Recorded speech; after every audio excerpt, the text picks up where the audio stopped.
Assalamualaikum warahmatullahi taala wabarakatuh. Nama saya Ahmad Azri bin Azhar, selaku pengarah syarikat Tuah Plantation Sdn Bhd. So, kami di sini menjalankan program insentif pendapatan rakyat tanaman fertigasi timun.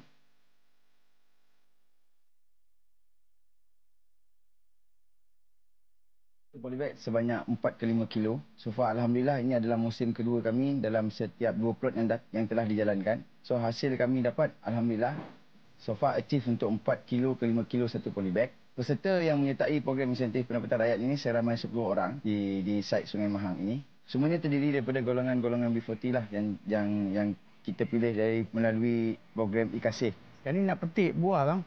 Sekarang ni dah hujung-hujung kan. Dah dekat boleh jual lagi lah. Sebab kita ambil petik buah B dengan A je. Kalau buah C kalau ada orang nak, kita boleh ambil sekali lah.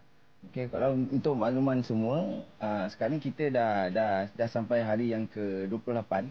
So, kita memang dalam skedul penjadualan kita, maksimum untuk satu plot kita ambil 25 hari saja. So, selepas 25 hari, kita akan clearing selama seminggu dan kita akan cepat-cepat untuk tanam baru.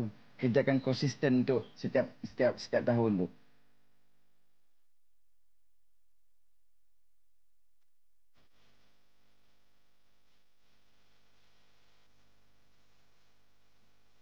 Bila kita belajar betul-betul, bila kita faham betul-betul program ni, belajar ambil ilmu dia, lepas tu sampai satu masa nanti kita dah boleh buat sendiri lah.